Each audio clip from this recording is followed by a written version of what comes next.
gas, no brakes, pumped up, no fakes. We spinning, we winning, we high stakes. We never miss, we all makes. Look at us dudes trying to prove, bringing you news with nothing to lose. Mike, Nick, Tony, Wayne, Method Man, we bring the pain. See, I'ma confess it. We under the pressure. If you looking to find us, we them nothing but niners. We nothing but niners. We nothing but niners. We nothing but niners. We nothing but we them Niners. Click, click, boom! What is going on, Faithfuls? It's your boy, Nick, 49er Faithful 365, all day, every day, and we are here to bring you another fun-filled episode here at Nothing But Niners, because we got this guy and that guy over there playing this week. Seattle, San Francisco, always a big-time game, man. NFC West, best division in football. Guys, before we get through all that, man, you know the formalities. Hit those likes and subscribes on all of our channels. They're all right there. Nothing But Niners at Facebook, Instagram, Twitch, Snapchat, and Twitter is Nothing But 9ERS. NothingButNiners.com on the World Wide Web. And then if you have any questions, comments, or concerns, you can shoot us an email, nb9ers@nothingbutniners.com. Make sure you hit that like and subscribe button to the channel as well. Head over to FTFN, fan-to-fan-network.com, and check us out over there as well. Guys, it is football week, man, and I'm glad and happy to bring you another fun-filled edition of the crossover editions. And I got my guy Norb here, and I'm going to bring him in 1 second. What is going on, Norb? Not much, man. It's an insane week here going up against you guys. I mean, the rivalry is back. I got to say, we had a lot of years where we were beating up on you guys, and it wasn't very competitive. But football's better when the Seahawks and the Niners are like going toe-to-toe, you know what I mean? So this is a huge week, man. Huge week. Yeah, it is a huge week, right? And, look, the Seattle Seahawks 5-1, right? Or 5-2 now, right? Sorry, no, 5-1. We just have 5-1. We've only lost one game. Well, I'm just trying to skip ahead till next week. I'm trying to skip ahead till Monday morning. But anyway, 5-1 right now. You just came off a hard loss against the Arizona Cardinals, 37-34, overtime loss. Where Russell Wilson at the end of the game wasn't Russell Wilson, and, it kind of cost you guys that game a little bit. But like you said, this is the NFC West. These games are always played hard-fought games, right? You either beating each other up, you come out with injuries, it comes down to the wire, it comes down to goal line stances. That's just what these games are, right? And whether you look at the Seattle Seahawks playing the Arizona Cardinals, the Niners playing the Rams, whatever games they are, we know each other so well that it's always a fight and a battle between these two teams. Doesn't matter who's behind the line. Definitely. Yep. So that's what makes it so interesting. Yeah, this week is going to be very interesting, right? The Niners are coming into this game really beat up. The Seattle Seahawks are coming into this game really beat up. This is a battle of the injured teams right now, right? Obviously, you guys are on the better end of the spectrum. You're looking up or looking down on everybody in the NFC West. We're looking up, right? But that game differential, I was just on your guys' show, and which actually, let's do that real quick. Tell everybody where they can find you at before I get sidetracked again. So let everybody know where you can find you at. Yeah, absolutely. You can find me on all social media at NorbCam. Got it down there on the screen. And on my YouTube channel is also NorbCam. So just search that up. Facebook as well. So it's real easy. One-stop shop, NorbCam. For all Seahawks, entertainment, breakdowns, you name it. He even got a dance video out, guys, about the Niners. So, and it's like Michael Jackson. I think it's Michael Jackson Thriller, right? Not Thriller, although that would have been appropriate given that it's a Halloween week. Yeah. No, it's a little parody of Billie Jean. That's what it was. Every year, I've been doing this for like 5 years now, but I started this in 2015. But I decided to do everybody does a prediction video of how well they think their team's going to do, and I thought, well, I could just do the same thing, but I wanted to make it different. So I decided I'm going to make it musical because I'm a musician by trade, songwriter. So I thought I'm going to do this. I'm going to take songs and I'm going to change the lyrics and break the season down game by game by throwing in different songs from the 80s to current stuff. And then I break down, change the lyrics to describe how the game I think is going to go from the start of the season. So what's on the video now playing right now with the Billie Jean? This is stuff I'm guessing at from the early part of September, late August. And surprisingly, I get lucky, or maybe I just kind of know some things, but I kind of said in the lyrics there that San Francisco's got no receivers, and sure enough, I didn't know they're going to get injured. But man, injuries all over the place. But yeah, so that's just me having a little fun because I want it to be about football. I'm a big-time Seahawks fan, but I'm also entertaining. I like music. I love comedy. So you'll see a lot of sketches, a lot of humor laced in with my stuff. So it's a lot of fun. I found it amusing, man. It was cool. Like I need to know, is that you though, dressed up in the Niner stuff? Yes, it is me. You mean this guy? Yeah, that guy. There it is. Perfect. Because I was like, my name. I was trying to look at your face and like see if it was really you, but the way you had your face was it like you couldn't really tell. And I'm like, wait, is that really him dressed up? So it's me. That's the awesome. Flesh, baby. Yeah, no. So I've been doing this character as just a side fun thing for years, man. I just I mess around with my friends. I'll break this out. Hey, what's up, sucker? And so I decided once I started doing this channel, I was like, I got to turn this guy into something useful. And I thought, well, what better team for him to be the face of than to be my rival, so that anytime I need to make some kind of a sketch, I can just throw him in there. And I've got these videos where we're battling over multiple sketches and short clips of where we're just going at it. And so I get a lot of flack. They say, how can you you call yourself a Seahawks fan when you own 49ers gear? Well, I have one 49ers shirt for the costume, one hat, and it's done me a lot. That was the best investment I've ever made as a rival fan. So yeah, no, it was awesome, man. I appreciate the way that you do those things because it was cool. It was cool. And you could see that you're showcasing your talent. So, one of our guys, Wayne Breezy, big shout out to him. He's a musician as well. Did you do your theme song? See the guy does that? Yeah, he's the one that's singing it. That's well done, man. That's well done. Yeah, so he's a musician and he does a lot of gigs and stuff like that and plays all different types of instruments and sings as well. So shout out to you guys, man. I'm not a big singer or anything like that, so it takes a lot of talent, a lot of vocals and all that other good stuff, man. But shout out to you guys, man.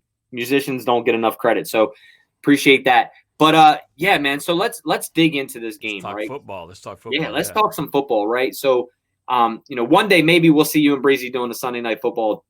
That would be co-host thing, right? They should let fans do that one time, right? But let's dig into this game. Look, so we talked about it. The Seattle Seahawks 5-1, and 49ers are 4-3. There's a 2-game stretch, of that stature between first place and last place, and which is first and fourth in the NFC West. But these games, I was looking up some things earlier. You guys are averaging 33.8 points per game right now, right? With your offense. That's Russ cooking right there. Yep. Yeah. That's that your offense is cooking, right? Russ cook. Yeah. 33.8 points a game. And then your defense is allowing 28.86. So you're like right there, right? It's a 4-point differential between what your offense is scoring and what your defense is allowing. And if you go back and you look at these games that you've played this year, they've all been fairly close games. It's been a razor sharp margin, man. It's razor thin, literally. Sometimes it's this wide, sometimes it's this wide, but it has been the closest of games for sure. And if you look at these games and you watch these games, and now if you're an NFC West opponent or things like that, you pay attention to other teams. If you're a true football fan, you're going to pay attention to other teams and what they're doing. These games that you have played right now, you just came off a game with the New England Patriots. That game was a lot closer than what the 49ers and the New England game was. Now I'm saying that's going to make a difference in this game because it's not, right? But those games that you're playing, you're one play away from losing those games and being in a different type of record than where you're sitting at 5-1 right now. And that's the crazy thing about this, right? The NFC West, all the games, you can even go and say that about the Niners, right? You can even go and say that we lost to the Eagles 25-20. We got blown out by the Dolphins. So I'm going to give us that loss. The Arizona Cardinals game, 24-20. These are all one-play games to where one play makes a difference, right? And it changes the entire outlook on the NFC West, as in win and loss and who's first to fourth. You guys I'm gonna go over a little bit of Seahawks things here real quick, and then I want you to touch a little bit on some things as well. But third down conversions, you're 20 of 59, right? Fourth downs, you're 5 of 6. You look at the Niners on third down conversions, and we are 34 of 79, and we're only 1 for 6 on fourth down conversions. When you're going for these fourth downs, are they the 4th and 1s? Are they 4th and inches? Are they 4th and more than 1? Or has it been a variety? It's been a variety. I just don't have to look any deeper than 2 games ago when we were against the Vikings in the drive where we were down late and had to come from behind, had to go 94 yards, score a touchdown to win that game, or we would lose. Twice at one time we were 4th and 10, and Russell hits DK Metcalf down the left sideline for like 35 yards to get a first down. And the final play of the game for everything, it was 4th down and goal at the 6, I believe, and Russell had to score a touchdown there, and he hits DK Metcalf again for the game winner. So we've had a few, I think, 4th and shorts, but we've had, I think, at least half of those that you listed there have been over, the 4th and 5+ type of variety. So we've definitely been living on the edge, man. I think the thing about Seattle, though, is you look back at their history and the way Pete Carroll coaches his team, we're always on the edge. Last season, as much as it came down to the division, and again, the game against you guys defined how our season was, that this much defined the difference between being the NFC West champs and being the 5th seed in the playoffs. I mean, changed everything, a distance of 2 inches. And our whole season last year, compared to you guys were scoring at I don't know, it was a huge differential margin. You guys were blowing people out. But we were winning most of these games by 1, 2, 3 points, 1 score differences. So we were on the edge, and yet we were still able to make the playoffs. But that's just kind of how Pete Carroll plays the game with this team. We're usually behind at the half, and we always have to come back. And up until Sunday, it had been a record where if Seattle was leading by 10 points or more at the half, we were like 63-0 or something like that. But that all changed because we were up 10 points at the half against the Cardinals, and we lost in overtime. So that's how much we are never blowing out people in the first half. It's just because if it was, we would be freaking undefeated for how many seasons. So Yeah. it's always a scratch and claw game for Seattle, and I don't expect anything different this Sunday. It's interesting because if you go back to our games last year, right, you say the goal line stance, and then you go to the overtime where we missed a kick with a rookie kicker, and it was a 3-point game. And all these games that the Niners and Seahawks play over the last year has been really, really close. Come down to the nail biter. Oh my God. And then on top of that, with the 1 and the 5 seed last year, it's like, wait, what are we doing? Are we reviewing this? Like, is he short? Is he not short? Is he short? Is he not short? And a lot of us had a lot riding on that as in fans, right? Because, the Niners were doing so well last year. But, it's interesting. So if I were to ask you a question, and I'm sure you may know this or may not know this, but the total offensive yards, this was a surprise to me. So the total offensive yards for the Seattle Seahawks this year is 2,551 yards, right? The 49ers are 2,678 yards. Not a huge difference, but this shows you that the Seattle Seahawks are more of a big play explosion team due to the fact that you guys only ran 384 plays. The Niners have ran 455. We eat up the clock and go down the field, right? So, and the reason I'm asking you this is because would you think that the 49ers would average more plays per game and more yards compared to what your Seahawks are doing right now with the points that they're scoring? Actually, I'm not that surprised because I know the way Shanahan runs his offense, and we talked about it when you were on my show, is that he's not a deep ball, get 50, 30 yards on a big pass. You guys are that throw the ball 5 yards and get a bunch of yards after the catch, move the sticks, get 5, throw it for 5, get 10. So you guys are, that's, and kind of Rams remind me of the same way with a lot of crossing routes, drag routes, that sort of thing. So it to me, it is not a surprise because this year, particularly Russell, he's always been great at throwing the deep ball, but particularly this year, he's really been on the money throwing the deep ball. He had some spectacular throws to Tyler Lockett on Sunday night against the Cardinals. Some throws that just, I don't know how he fit it in there, but these are big, deep, game changing, in one big chunk. So yeah, we've been getting it in larger chunks in less amount of plays, and we haven't been running the ball as much as we have in the past. So all those things factored together, it's not that big of a surprise. I was surprised though. Didn't you say that San Fran has actually more yards? We do. We have 2,678 total offensive yards compared to the Seahawks at 2,551. Now I'm guessing that points scored, we probably have more points scored than you guys do, right? Yeah, we're on average right now 29.8. Yeah, and that's not a surprise either because Russell up until that might have changed after this last game, but we've been really good in the red zone. Anytime Russell gets inside the 20, most often than not, up until Sunday, we'd only kick 2 field goals. So anytime we get inside that 20, we're usually scoring a touchdown.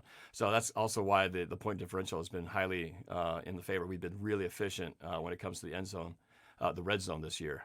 Just that Cardinals game just had a lot of weird stuff go wrong in ways that we haven't seen, particularly the 3 picks by Russell Wilson. Now, if you were to think about the Niners, would you think that they're more of a running team, or would you think that they're more of a passing team? Before the injuries, I would say you guys are a running team because I know that Mostert was just ripping off huge chunk plays like 80-yard, 75-yard runs against the Jets. I think didn't he start that game with 2 75-yard runs or something like that? Yeah, he had an 80 and a 76. Yeah, so so I know how good the running game is, but I think before all the injuries, I would have said, I'm sure your identity is the running game. But to me, your passing game is more like an extension of. It's not so much like run plays and then big pass plays. The pass plays are like extended running game, running Correct. plays because the ball's not going that far. It's just going a little bit further and then it's yards after. Yeah, it's just like a quick shovel pass, extension of the run game, like you said. And I was just asking that because it's funny because if you look at our passing game, you guys are averaging 8.6 yards per pass attempt, right? And you have 219 attempts with 156 completions. The Niners have 234 attempts with 157 completions, and we're averaging 7.9. Okay. So it's like right there with the passing yardage, right?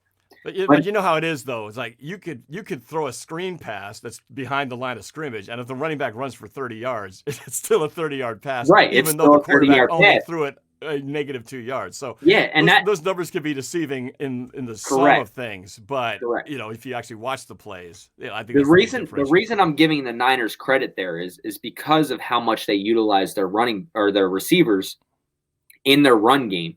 And it's actually considered a pass because, like I said, it's one of those quick shovel passes, right? So that guy's getting, 10 to 15 yards and making that average a little bit higher in the passing game. So that's why, because I think, to me, I want to ask you this.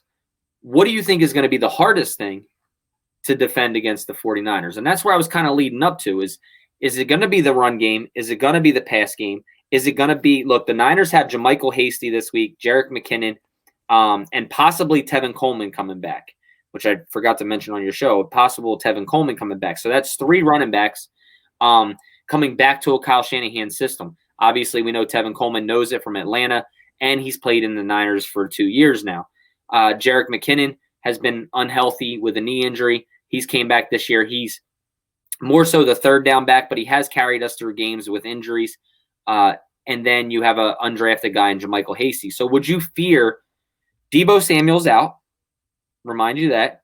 So now you have on the outsides Brandon Ayuk. Rookie, right? Brandon Ayuk, Kendrick Bourne, Trent Taylor, maybe a Kevin White this week if he comes up from the practice squad. We're not sure on who's coming up from the practice squad yet this week. And then the 3 running backs that I named. So on your defensive side, we know that you guys are struggling in the back end.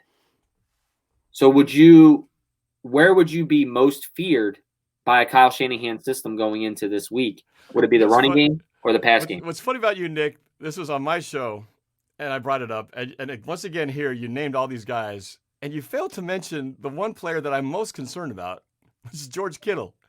I don't know. I told you he needs no introduction. Yeah, but you're still mentioning all these different players, and you don't mention the main guy who we obviously can't ignore and not talk about.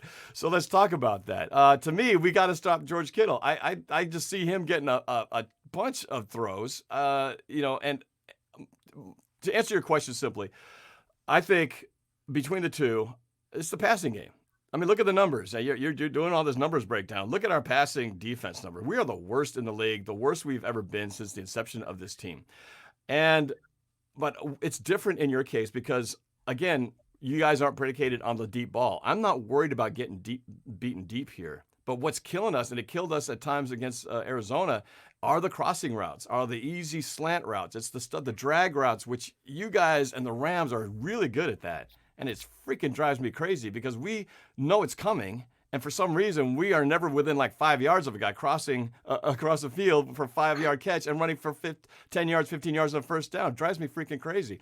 And at this point, I have no reason to believe right now that we're going to suddenly stop that. I don't know what we're going to do to stop that. We're not suddenly going to. We don't have we got Carlos Dunlap from the Bengals, which is great, but he ain't going to be any use to us against that game on Sunday because he's in COVID protocol. So we're going to have to find ways to manufacture pressure to change things up because what we've been doing so far has not worked real great. And we're going to be stuck with the same people. And we might even be down Shaquille Griffin, our best corner, because he's in concussion protocol. So we got a lot of stuff not in our favor right now. So I think a major adjustment in scheme is definitely called for. But it's the passing game because our rush defense has actually been pretty decent this year. The pass defense numbers are horrible. And again, watching the last two drives of Arizona when they went down to overtime to miss the field goal the first time, and then we got it, and I thought for sure we were going to win, and then Russell throws the interception. They get it, and they go down the field. I knew we weren't going to stop these guys. I was like, it's done. They're going to get a field goal position again, and they're not going to miss it this time. And sure enough, they did. It was frustrating as hell. But yeah, so I mean, between the two, to answer your question, yeah, I'm more afraid of the pass game than the run game because I think we have a chance of stopping the run. For the passing game, I still don't know how we're going to do it at this point. Now, talking about the extension of the pass game, we obviously know that Jamal Adams has been out, and we talked about this on your show with Jamal Adams being out. We're not going to know if he's back till tomorrow, I believe you said. Knowing if he's going to play again because he was supposed to practice yesterday, he didn't. He was supposed to practice today. He did practice today, correct? I'm waiting for confirmation. I've been checking my Twitter feed to see any updates, and frustratingly, I've not seen anything. So I don't know what he's done today or not. I'm waiting on pins and needles to see what his status is. So I don't know. He was supposed to practice today, though. How much of a difference do you think Jamal Adams will make in stopping George Kittle? Since let's talk about George Kittle. If you want to talk about him, we'll talk about him. But how much of a difference do you think Jamal Adams will make in his coverage skills with the George Kittle going into this game? I kind of figured with him coming in, that's the first thing I thought of. I was like, okay, finally, we may have a guy who can at least influence him a bit. I don't think you can stop George Kittle. Not like completely shut him down. That's not realistic. He's going to get his catches and he's going to get his yards, but you just don't want him to dominate and take over a game and get like 150 yards and just, be that unstoppable force. You just don't want to get hot because you do that, it's going to be a long day. So, he's not the greatest coverage guy, but Jamal Adams, he's physical. He can knock guys off their routes. He can get in there and just sort of wreak some havoc and at least make it not so easy for him. So to me, that was the first thought, is that if he's in there, George Kittle, at least there's a chance we can reduce him down. Then we just have to worry about the other guys a little bit. So there's no shutting him down, but at least he can make his life a little bit more neutralized. Yeah, it's funny because we were talking on your show that I said that the number one thing is on offense that we need to shut down or limit is Russell Wilson. Mm-hmm. And you're kind of saying the same thing on the 49ers side, on the offensive side, is you have to limit George Kittle. Like, you can't let him have a big game, the same as we can't let Russell Wilson have a big game. So we talked about, what I want to know more about. We talked about the trenches and your offensive line, and they've been playing. We talked about it where I called you out earlier in the season before the season even started. Right. I was saying, like, let's not joke here. Your offensive line, you've been trying to fix it for years, but they've seemed to be faring pretty well. Mm-hmm. And obviously Russell Wilson's having an MVP type year. What is it that your offensive line is kicking and playing so well for? Because in the Niners situation, obviously we've been dealing with injuries across our offensive line. We have guys playing center that didn't play center. Now, obviously we got a center in there now who's been playing quite well. But the biggest thing with us this year and allowing so many sacks that we have is due to the fact of communication. So, how did you guys get it to? I mean, I know you don't know technically how you guys got it together because of the fact that, look, I'm just saying no COVID or no training camp, really. You had a barely training camp, no mini OTAs, no, mini camps, no preseason games. And then you got a rookie in there that's playing lights out at your guard position. What do you think is the difference as to why, you've only got one or two new guys on that offensive line? Do you really think that those two guys are making that much of a difference compared to what you had in years past? I think it is making a big difference. Part of it, first, is we do have some continuity, even though we've had pieces change. But we have Dwayne Brown on the left side, on the left tackle. He's great. He's solid. On the left, then we had Mike Iupati, but he's been kind of in and out because you had him for a few years. Injury. He's been injury prone, and he's been out more than he's been in. But we've had Simmons step in, and he's been with the team for a while. I've liked him for a long time, and he's actually been, it's our depth guys. They've actually been stepping up. So then you got at center. This is what is interesting in the whole Carlos Dunlap trade is that we didn't have to give up much. We had to give up a 7th round pick and B.J. Finney, who we had brought in the offseason to be the starting center. Well, he never played it down because before the season even started, they determined this guy just wasn't picking it up for whatever reason. So they put Ethan Posick, who's been sort of like one of those guys who's just been sort of floating around the depth chart, never quite in, but floated at tackle and guard and flirted with center. But now he's the starting center. We let Finney go for basically nothing, and we got Carlos Dunlap in exchange. So it really worked out well. They needed some offensive linemen. We definitely needed the pass rush, and that worked out great. But Ethan Posick has been kind of the surprise thing here because we had Justin Britt, who had been our center for the last few years, and he's been solid. And so we were really concerned about if our center was going to be, that's one of the most important linemen in the position besides your left tackle because he's got to call all the protections. Right. He came in there and he just has stepped up and has been really solid. The fact we haven't talked about him is because he's been doing a great job. And then I think on the right side, we got rid of the penalty machine Jermaine Ifedi, who was our right tackle. We let him go after this year and replaced him with Brandon Shell, and he's been pretty solid, not perfect, but solid.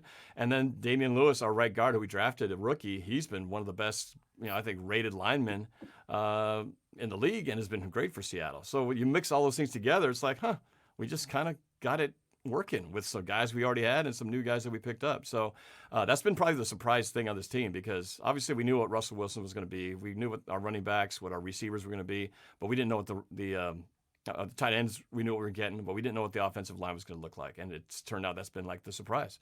And so completely the opposite of the defensive side, which is everything on the defense side has just been a struggle. But the offense that's why Russell Wilson has been doing what he's done because he's had the time to throw, which he really hasn't had in quite a few seasons.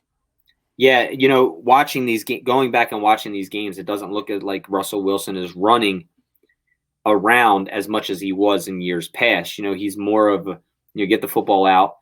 Tyler Lockett on some slants. DK Metcalf just doing DK Metcalf things. Which was a big knock on him coming out of college is he can't run all the route trees. He can't do this. He can't do that. I know our guy, Eric Crocker, who is a former NFL player for the Jets and is a huge Niners fan, and he does the Crocker Report. If you ever want to check that out, shout out to him because it's all DBs and stuff. He does a lot of DB breakdown and things like that, and wide receivers. And he was huge on DK Metcalf. And we're all like, no. And now we look at him and what he's flourishing into, right?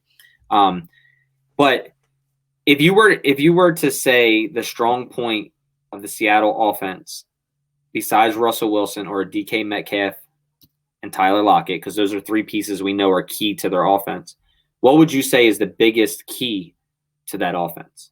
Oh, but you took away a lot of the nice choices. Those three are they're given. Yeah. Right, they're given. Right. If you had to give us a hidden guy, so it could be a tight end, it could be, we just went through your entire offensive line. Mhm. playing key. It could be a running back. If the Niners were to be able to shut down those three guys, is there a guy that could step in and still beat the 49ers? So if we were healthy, I would have said Chris Carson. Chris Carson was the reason his departure early against Arizona is the reason we lost that game, amongst a bunch of others. But he was rolling. He could not be stopped. But unfortunately, he sprained his foot. And to me, see, your guys' I don't know, it's two different systems. But when I look at the 49ers running game, it seems like no matter who you got back there, you guys got to make it work. It's almost the guys are totally interchangeable. You don't even know what number it is. It's the same guy, and they look the same, Right. running those plays. But in Seattle, it's a different thing. When you have Chris Carson in there versus Carlos Hyde, it just looks different. You might see the same guy hit the same first contact at 1 yard, and maybe if it's Carlos Hyde, he goes down in 2.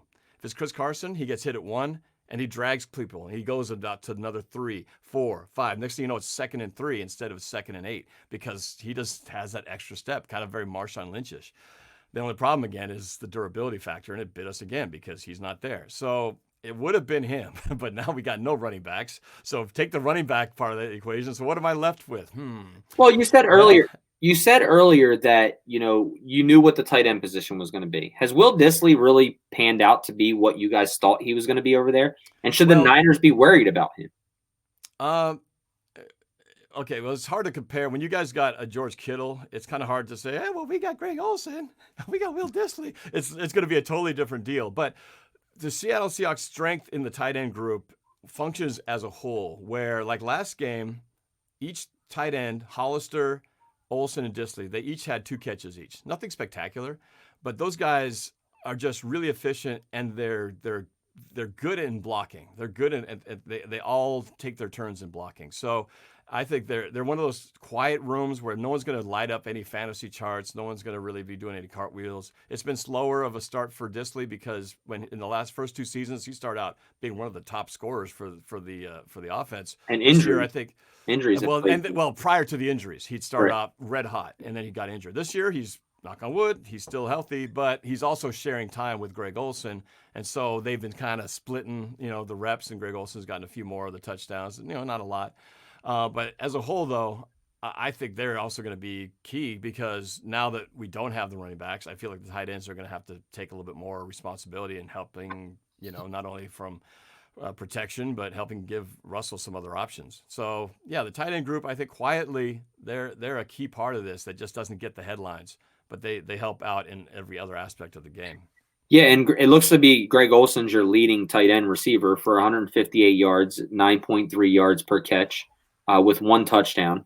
Mm-hmm. And then the difference between your 2 receivers, I mean, Lockett is 542 yards, 12 yards per average. He's got 7 touchdowns. Metcalf 519 yards at 21.6 yards per catch with 5 touchdowns. He should have 6, by the way. He should. That end one, yeah. But stupid penalties, man. Penalties will get you. No. Well, actually, he should have 7 then, if you want to talk that way. I'm talking about the Dallas game where he basically jogged into the end zone and got the ball knocked out. Before breaking the plane. I mean, that's a gimme. There's no ifs, ands, or buts. He just messed up on that one. But I do believe that if he doesn't do that play or get that play done to him where he gets the ball knocked out, I don't know if he makes that play against Budda Baker to make that spectacular, cheetah chasing down the gazelle down the sideline, because I think he learned from that. Like, man, I can never count a play over because that's what happened to him, and I think he got to do the same thing. Granted, we lost the game, but he won that play, and yet we actually ended up stopping them from scoring. So you did. You did. It gave you another shot. Lost the game. Gave us another shot. So, that end of the game, if he had gotten that touchdown to win the game, that would have been great. But unfortunately, we got a bad holding call at the worst possible time. So my other question here is, and a lot of people don't talk about this, but I want to dig into it a little bit, is special teams. Your big return guy is out in Homer, right? He's a kick returner, and then is it DJ Moore? Is it David Moore? Yeah, DJ Moore. I couldn't remember if it was DJ or if it was like something else. DJ Moore is your punt returner. He's averaging 12.5 yards per punt. And then Homer was averaging 22.7 on kick return and now Moore and Lockett each only have one with 9 yards. Who's going to be your return guy this week? Is it going to be Moore or is it going to be Lockett? That's In your a real thought, good question. I think David Moore will continue to return punts, and probably Lockett will return kicks. To be honest, I really don't give that much thought. These days, how often do you actually return kicks, right? Most of the time, 90% of the time, it's touchbacks, which kind of surprises me because I think more teams should kick the ball to the 1 and force them to return it because it seems like most times they don't get to the 25. So most of the time on kickoffs, it's kind of that position has sort of been neutralized by the way the rules and have been established now that kick returns aren't as crucial. And it certainly hasn't been a big part of our, scoring factors for the Seahawks. But what I would say is to flip it is where we have been really good, and nobody really is talking about it. Special teams kicking wise, we have had one of the best years for the kicking and punting game for Seattle. And Jason Myers is, knock on wood, 100% perfect on extra points 4 and for field 4, goals right? this year. He hasn't had to kick a lot, but he has been solid. And we know what a season looks like when your kicker can't make squat. So when we have a guy who's just quietly doing his job, you never talk about them. They don't get enough credit. But when they miss it, man, you talk about them all day long. So you got to give credit where credit's due. And Michael Dixon, he's been killing it, getting balls pinned between inside the 20, particularly inside the 10, averaging typically more than 50 yards a punt. So he's helped tilt the field when offense can't get it done. He helps get that ball on the other side. Unfortunately, now he's another Australian kicker, correct? Australian kicker, yeah. We actually moved up in the draft to get him, and I was like, "What the hell? We're moving up to draft a punter?" But I'm kind of not. Hey, we drafted one in the 4th round or 5th round. That's true. So sometimes, those positions you don't talk about them; they're not the sexiest things, but man, sometimes it makes the biggest difference in a game, and we've been really doing well with those guys. So well, and the reason I wanted to ask about kickoffs is because last week, right? Normally, Mitch Wisnowski, our Australian punter, is the guy who kicks off. But last week against New England, Kyle Shanahan threw a screwball in there and was letting Robbie Gould kick off so that he wasn't kicking out of the end zone. He was forcing teams to bring the ball out. So he was doing what I was just talking about, actually take it out. Okay. So that's why I was asking who is going to be that guy, because there is a possibility that we see that this week where they force you to take the ball out and start your offense. I would say based on what we've done in the past, it would be David Moore returning punts and Tyler Lockett returning kickoffs. That would be my guess, as they haven't talked about it, but in the past, that's what we've done. Right. The idea, of course, now that Tyler Lockett is one of our most valuable receivers, the thought of him going out and running kicks and exposing himself to right, like he's not hits is scary. But he's not a Devin Hester, right? To where his primary function, he's a receiver, but his primary function is kick return. Yeah. I don't think he's even had a kick return for a touchdown, so it's not like one of those things where you're hoping he's going to break through and get one. But he's had a few good returns. But yeah, that's probably what I would guess if I was to bet on it. That's what I would say is probably going to be who's going to be lined up there returning kicks. All right, so. I wanted to get into special teams a little bit because I know you guys have a really good punter, like I said, and we have a really good punter as well. I think our punter's averaging 48.5 yards, close to 50, but still they're both in that same aspect of punt wise. And I wanted to get it to the kickoffs because of what Kyle Shanahan did last week. Normally I'm not worried about it, but this week, if that's the case, like, hey, are we going to force the Seattle offense to take the ball from the 7 instead of the 25?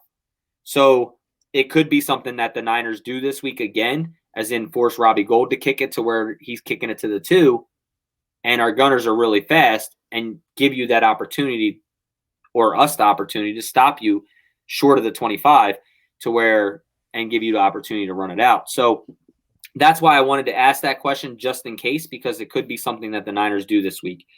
So it's a smart strategy if you ask me. Oh, I think it would absolutely be, especially with the way your offense. I think more teams should do it. I don't know why they don't. Right. So that's actually a smart play. Yeah, a lot of guys don't have speed, right? So their gunners don't get down there fast enough, so they're getting to the 30 and they're getting an additional 5 yards. So it depends on how much confidence you have in your gunners. So, all right, so we know Carson's out this week, and Hyde is dealing with a hamstring injury like always. Unfortunately, if Hyde's not going, Russell Wilson is your next leading rusher with 237 yards, 8.2 yards per carry. Chris Carson is averaging 323 yards well, not averaging, but 4.9 yards and 323 yards so far on the year. But then your next closest Hyde at 125, averaging 4. Now, if he can't go, that's 3 guys. You're limited to Russell Wilson, Moore, and DJ Dallas. Mm-hmm. DJ Dallas only has 8 yards. He's had 2 carries. And 2 carries. Yeah, 2 carries, yeah. So 4 yards 4 yards per carry because he has 2 at 8. and then Moore only has 2 carries, and he has 16 yards, and he's averaging 8. So, and those are basically end arounds. Right. Those are jet sweeps. So how much are you guys going to lose in your run game and turn you one-dimensional? Does that hurt the Seattle offense this week, being one-dimensional, where you got guys that haven't really been taking any snaps back there? I don't know what these guys are like, fumble-wise, ball security-wise. Our linebackers, they're going for the ball. One is rapping and one is punching. That's what they do. So does that worry you at all, that if Carson and Hyde can't go, that you're going to have, David Moore or DJ Dallas back there? Yes and no. Obviously, you always want to have that balance because Seattle, Pete Carroll is typically has been a run-first, defense-oriented coach. So right now, everything is not what Pete Carroll wants.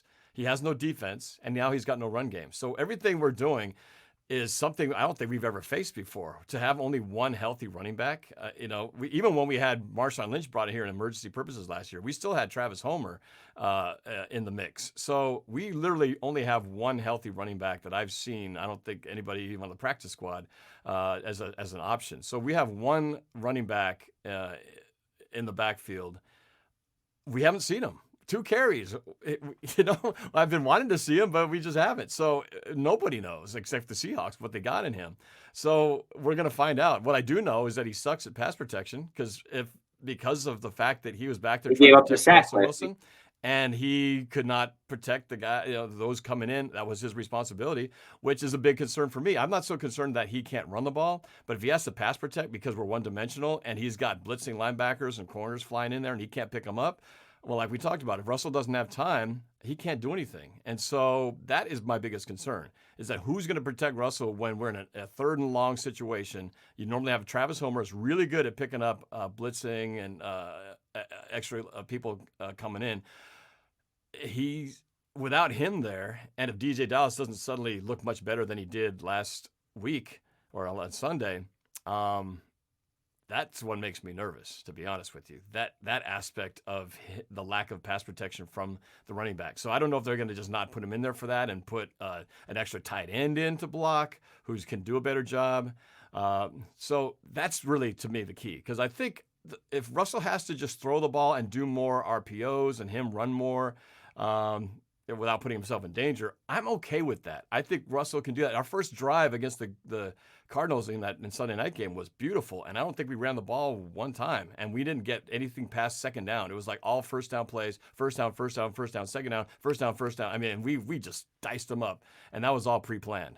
So that's what. And you're like, oh, this is going to be an easy win. Yeah. We went up, and it looked like they weren't going to stop us, and then things started to turn, and turnovers happened, and this and that. So I know that Russell can handle and run that kind of offense. In some ways, it's kind of what I've been wanting for. I've been saying all along, hey, we should have just Russell do the 2-minute drill, the hurry-up offense, no huddle, where essentially you're not running the ball, right? Well, I might get my wish this time because without a stable of running backs, I don't know how many options we have other than doing more like the 49ers do, which is get your running backs in on the quote running game, which means bubble screens, jet sweeps, that kind of stuff where you get a little more creative, which Seattle doesn't do a lot of. So that's what's most fascinating, I think, for Seattle fans is what the heck are they going to do given that they have really no running back group to play with. It's going to be fascinating, man. We've never had to face this before. Even last year, we had at least a couple guys to do it with. So it's going to be interesting, man. It's going to be a really interesting game. Offensively, defensively, I still think these teams match up really well. Even with the injuries, I think either way, I still think we match up really well on paper. And the reason, like I said before, is I truly believe that we have to limit Russell Wilson. You're not going to stop Russell Wilson, but you have to limit him to beat the Seahawks. That is the flavor that you have to add in to stop the Seattle Seahawks. You have to be able to limit Russell Wilson. Well, and that's stating the obvious, man, especially since we don't have running back, especially since our defense is not well, and that's anybody. Where I was. That is it. I mean, he is going to be the engine that runs the entire show, and he's got to be on. And really, to this point, I've said a lot of these games you brought up early that the narrowest of margins, we could easily be 2-3. 2-4 at this stage of the year if Russell doesn't have a perfect game. And so what happens? He doesn't have a perfect MVP game and we lose. So, unfortunately, we just don't have the defense that is designed to take on if Russell fails, just let the defense handle it. We're just not equipped for that. And so, Right. Yeah, Russell's got to be on. If he's not on, this game's not going to go well for us, bottom line. Yeah, totally. I totally agree with you. Look, I think it's that time. It's time for predictions. I think, we've covered offense, defense, special teams. We went over some stats. Nord, man, I'm so thankful for you coming on the show today, man. I love what you do. Keep it up over there and let everybody know where they can find you. But give that score prediction first. I want to hear what you got to say. Well, we talked about that. We talked about my music video that I did before the season and tried to predict all the scores. To my own credit, I have to, pat myself on the back. I did predict that we would be 5-1 at this point. Granted, I didn't get the teams exact. I thought we'd lose to Atlanta. We would beat Arizona. That flipped, but we're still 5-1, exactly where I thought we'd be right now. So that said, I'm going to stick with my prediction that I said we would be in this game, that I predicted way back in late August. I'm going to say that it's going to be a back and forth, tight game, nerve-wracking, probably decided in the last 2 minutes, but somehow Seattle will find a way to win 30-26. 30-26. You guys heard it there, man. Norb Cam's got us in a close one. I do as well. I'm going to go with 27-23, but the Niners obviously pull this game out, and I think it's a big play. Maybe not by big play Dre, but it'll be a big play in the end. But I do agree with you. I think this is going to be back and forth. I actually think the Niners take a big lead, and then Seattle starts to come back, but the Niners hold off. So that's the way I think the game goes. Norb, man, let everybody know where they can find you one more time, and then we'll get out of here. All right. Again, my name is Norb Kawili, but everybody knows me as Norb Cam, and that's it. You can find me on all social media platforms: Facebook, Instagram, TikTok, at Twitter @NorbCam, and my YouTube channel is NorbCam as well. So come on board, check it out. All fans are welcome. I have a lot of 49ers fans who like to hate on me in there, and I love it. It's fun. So, do you have that video posted on YouTube? Oh, yeah. Yep. All right. Just So, guys, 2020 Seahawks prediction music video. You'll find it. Yeah, so, go over there and check that video out, man. Look at the little 49ers section in there. You guys will love it. You'll see what I'm talking about. And hit that like and subscribe button for him as well. We all follow each other here, so show the support. Don't go in there and be an a-hole or anything like that, but go over there, show support, man. Norb, I appreciate you, man, and I can't wait for this game. This is a big game that I've been waiting for all year. No 12s. I'm loving it. No 12s. It's not like we're playing at Levi, but still no 12s. I think that has a big factor in it, and that's pretty much all I got, man. And Norb, I appreciate it, man, and thank you so much for coming on. Guys, make sure you guys check him out, FTFN as well, Fan to Fan Network over there as well. And then follow us on all of our social media avenues as well. And that's it. That's all I got for you. Above all else, stay faithful. We out of here. Peace.